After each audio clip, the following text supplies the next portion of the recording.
Hey, everybody. Welcome back to Archaeology After Dark. I am, of course, your host, Daniel Rhodes. My guest today is Kellie Bowers. Kellie, thanks for being here. Thanks for having me, Daniel. Glad to be here. Awesome. So, this is going to kick off a pretty interesting month here at Archaeology After Dark. As you know, it's National Archaeology Month. So, we are going to be talking about all things archaeology, stuff that's related to it, and maybe a few surprises here and there.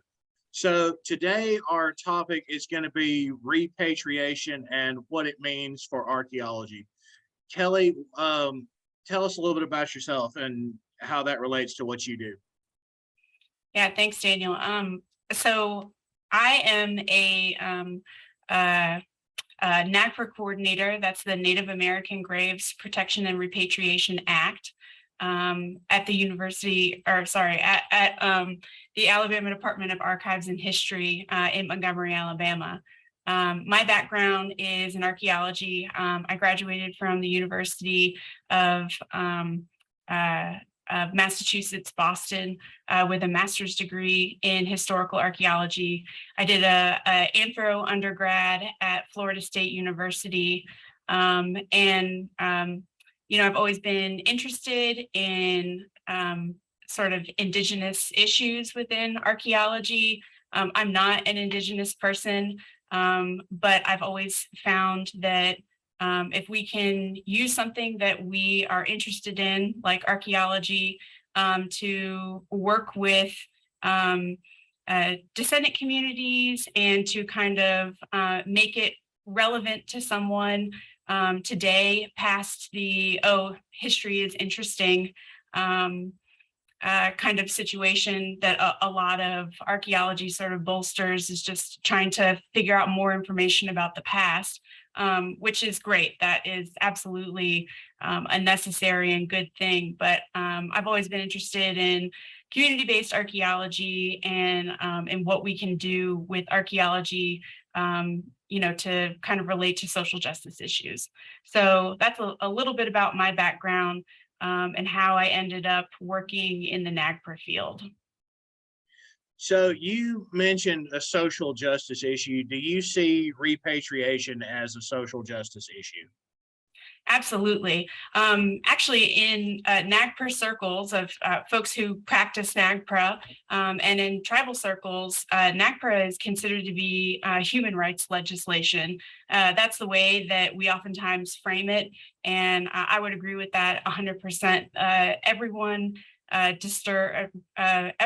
deserves to have their physical remains and the objects that they were interred with to be respected. I mean, I think that is not a huge leap for most people to make, is that you should, if it is not your intention to have your grave or your burial disturbed, then we should respect that.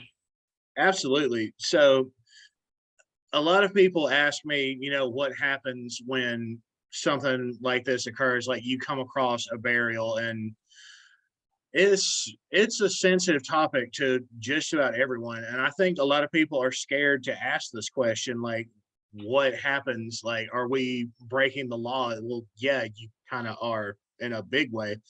But also, they're scared to like ask the questions because they feel like they're going to, I guess, offend somebody with the question. When honestly, asking the question is, in my opinion, a step in the right direction.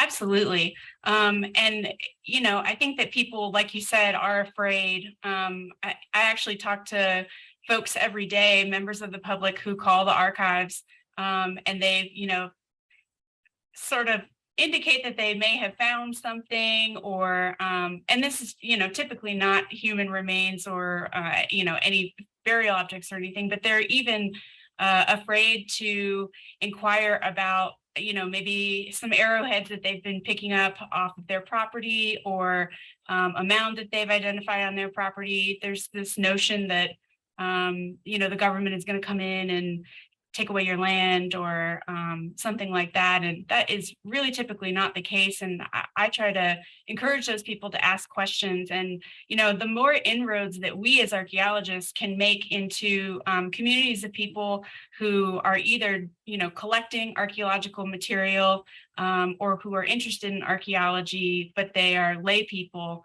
I think the more we can do to raise awareness that's going to prevent looting and sale of archaeological materials, which is obviously really important. So I encourage questions, and I tell folks all the time that call that this is a safe space. You can ask questions, and there are typically not any repercussions. So when we say repatriation, what does that actually mean in terms of, I guess, artifacts or archaeology in general? Right. So, for our purposes, repatriation is basically the return of cultural objects or human remains, which we often refer to as ancestral remains in the case of Native Americans, and that's typically to their origin. So for our purposes, that would be for NAGPRA, at least federally recognized Native American tribes. And to add to that, actually, typically the kinds of objects that or human remains that are going to be subject to repatriation, and this is in the NAGPRA sphere, and also outside of that, would be objects that are oftentimes acquired through a through a means that they were not given express permission to be taken. So colonialism is a big way that things end up in museums or in the hands of governments that are not where they originated, or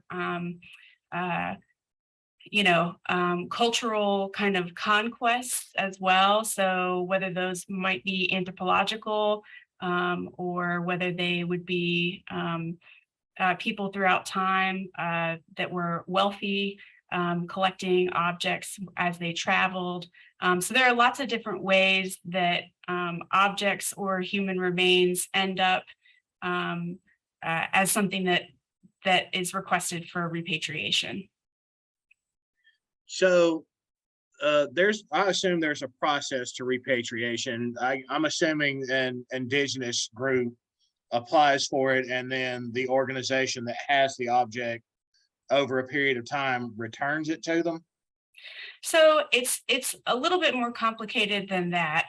So the NAGPRA, the Native American Graves Protection and Repatriation Act, was passed in 1990, and essentially it provides a process that's federally mandated by which objects that can be considered to be Native American human remains, or there are a couple of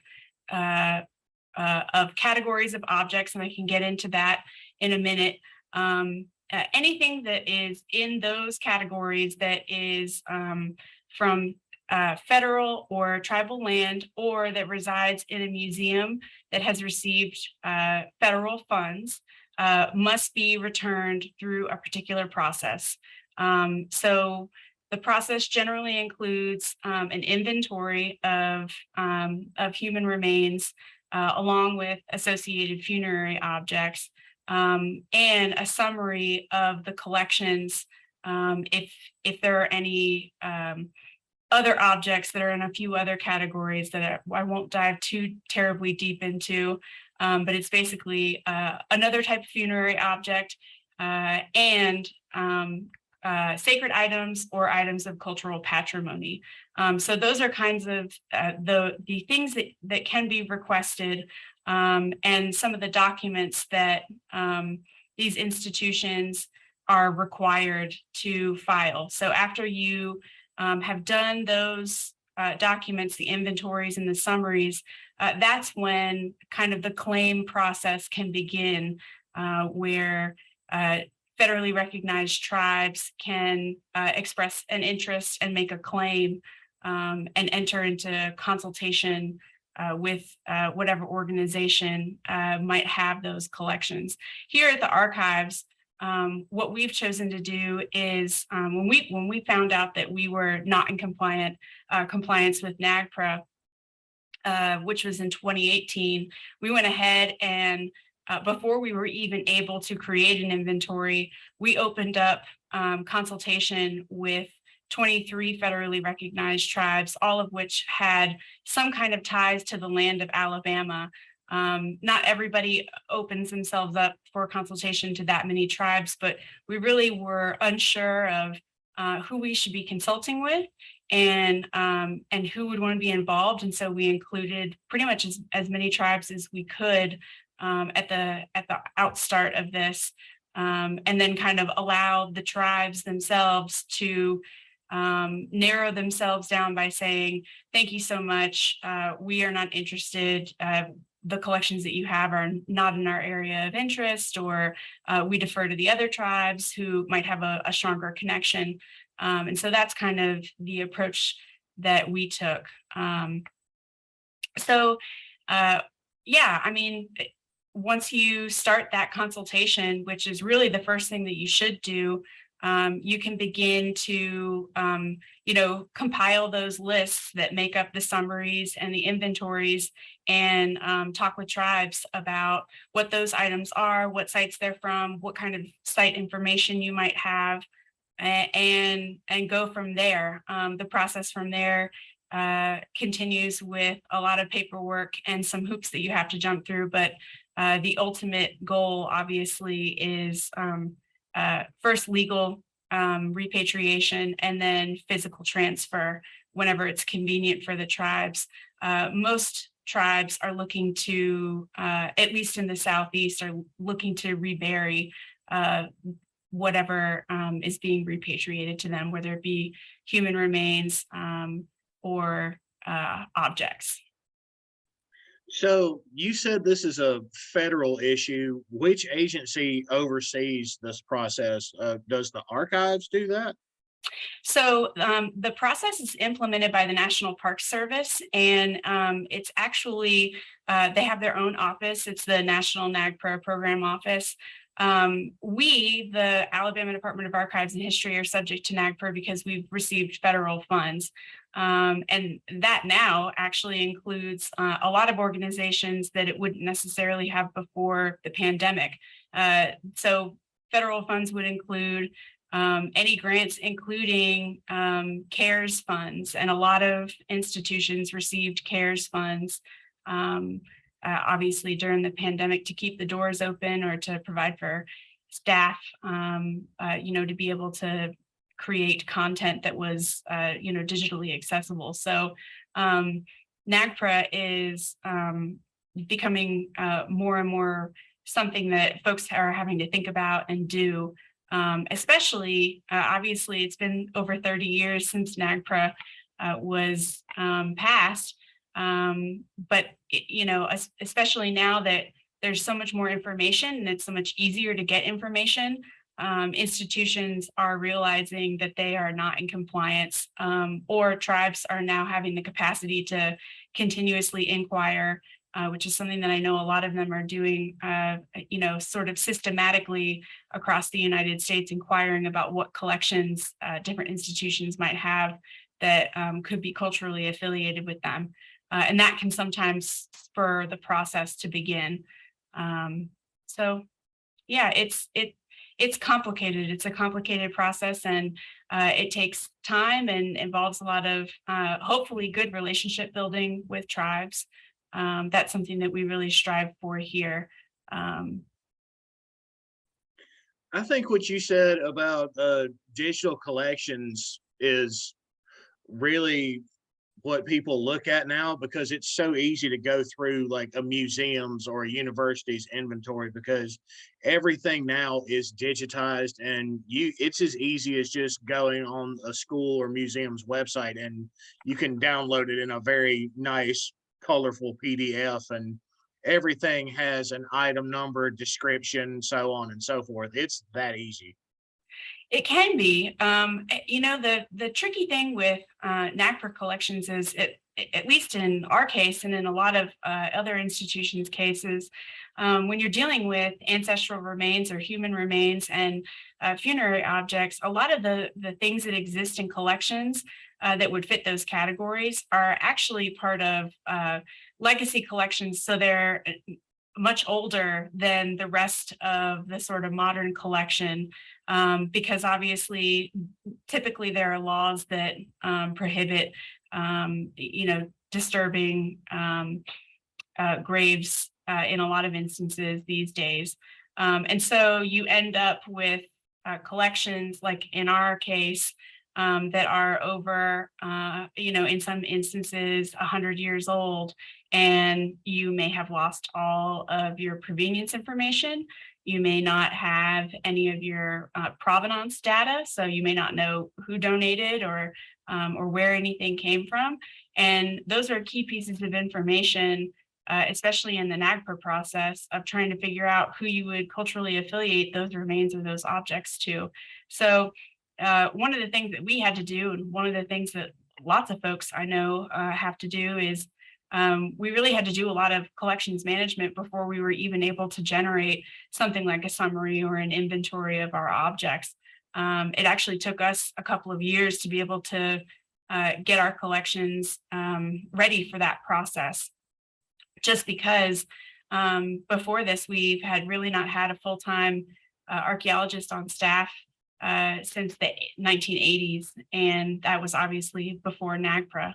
So it was something that, was kind of the beginning of our project that we had to do before we could even really start the NAGPRA process officially.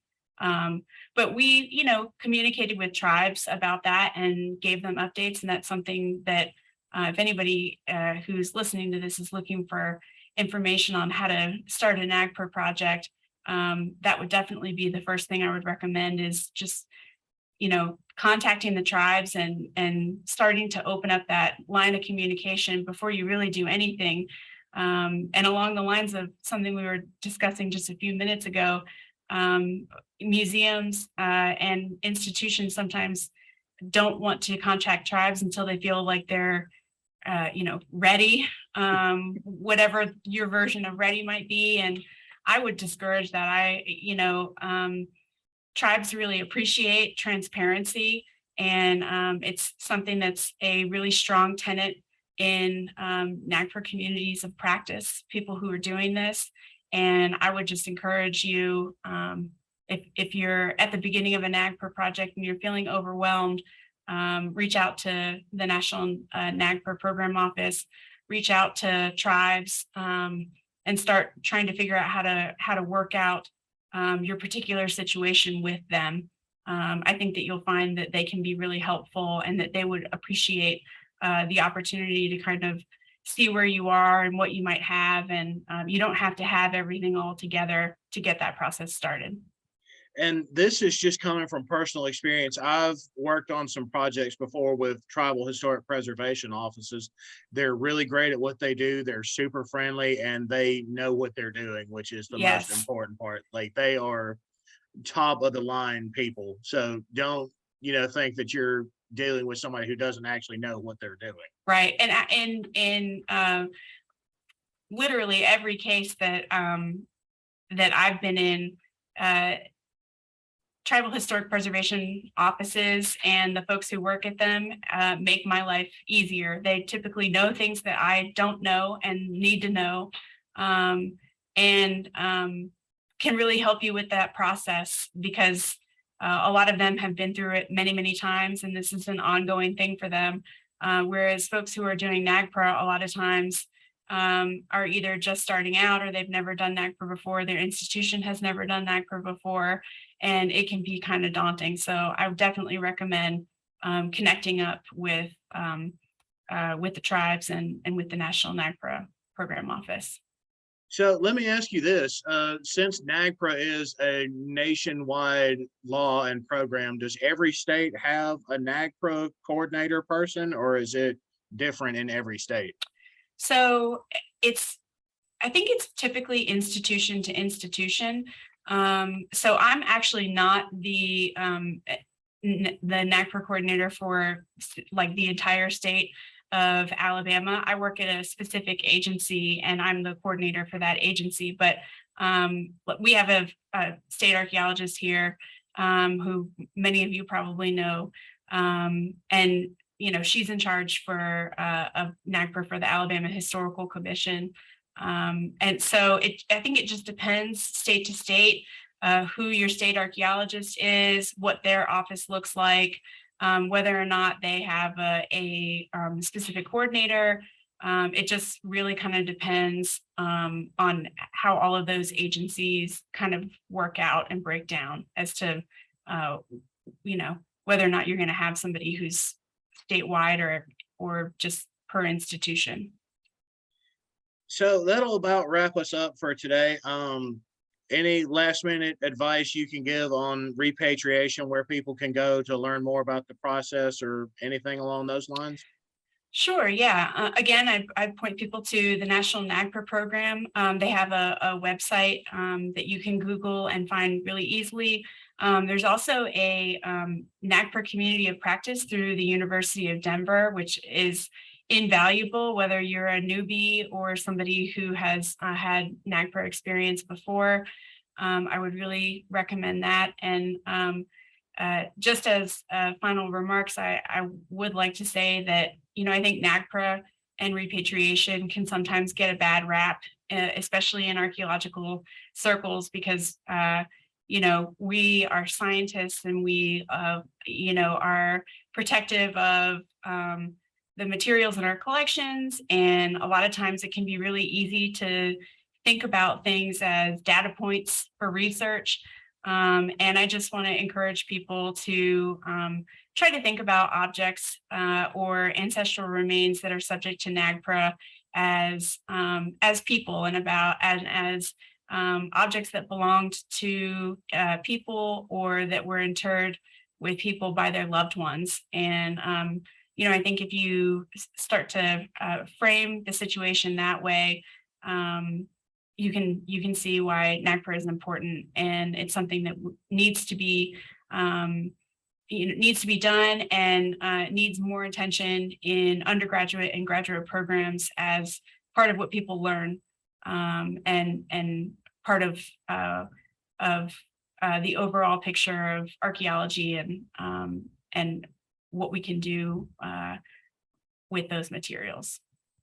Yeah, that is something that we focus on as archaeologists almost on a day-to-day basis, is what can we learn from this, but also are we doing everything we can to ensure that it's given the proper respect that it deserves, as not just as a funerary object. It doesn't even have to be a funerary object. It can just be a piece of history that, deserves its proper respect, because it could be, as new as maybe a decade or so, but it could also be something that's hundreds of thousands of years old. Right. It really doesn't make a difference how old it is. It still deserves respect as a piece of history. Yep, absolutely. Agreed. Well, I think that is going to do it for us today. Kellie, thank you so much for being here. I really appreciate it. It's my pleasure. Thanks for having me. And stay tuned and make sure you like and subscribe our stuff to keep up with everything we're going to have going on this month. It is going to be a busy month here at Archaeology After Dark. Thanks, everybody.